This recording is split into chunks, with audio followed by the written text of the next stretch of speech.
D'après vos convictions, l'effondrement du monde est-il inéluctable et au mieux retardable? Et peut-être d'abord, Yves Cochet, si vous voulez rebondir sur cette question. Oui, et puis je peux y répondre très brièvement, puisque je l'ai dit dans mon propos.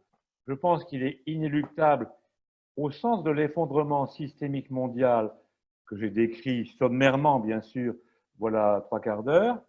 Donc on ne peut pas, par un raisonnement à la Jean-Pierre Dupuis, qui dit ben, la fin des temps est certaine, comme tout le monde va y penser, on va finir par l'éviter parce qu'on sait que c'est certain.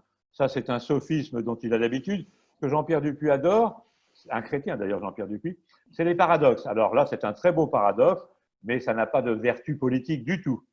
Alors moi, je crois qu'il est inéluctable, cet effondrement, avec, je vous dis, ce qui va le marquer le plus, évidemment, c'est le nombre de morts par beaucoup de très grands chiffres, mais on peut encore une fois réduire ou minimiser la souffrance et le nombre de morts. On peut, par exemple, prenons des exemples très crus. Supposons que la moitié de l'humanité ait disparu en 2050, on ne serait plus 8 ou 10 milliards, comme le croient encore les gens de l'ONU, mais pas du tout. Si on est encore 2 ou 3 milliards, ça sera déjà pas mal. Eh bien, si au lieu d'être 3 milliards, on est encore 3 milliards 100, parce que grâce à ce que je pourrais dire, on va peut-être minimiser les formes les plus cruelles de l'effondrement, alors j'aurais réussi ma vie. Et donc, je peux minimiser, je peux réduire les souffrances et les morts en proposant évidemment des orientations politiques telles que je les ai dites beaucoup trop brièvement, en gros des biorégions résilientes et solidaires, c'est ça.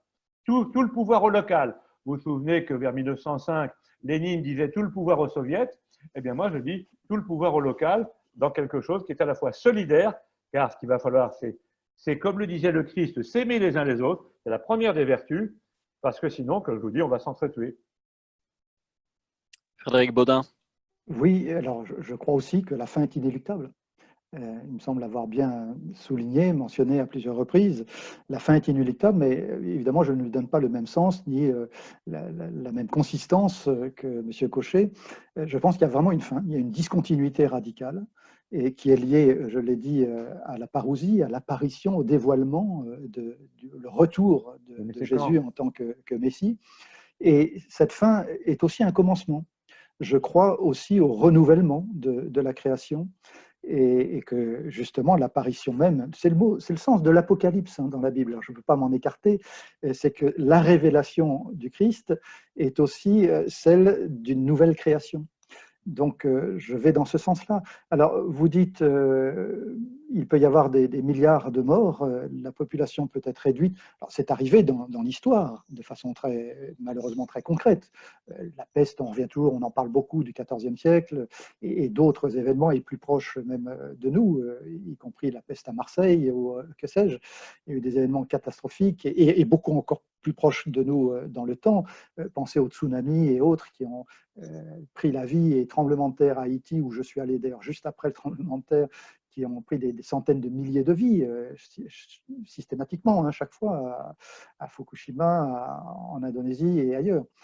Tout cela est arrivé et tout cela peut encore arriver, j'en suis bien conscient, mais je crois une fois encore à cette fin inéluctable qui est aussi un commencement, qui est aussi un dévoilement.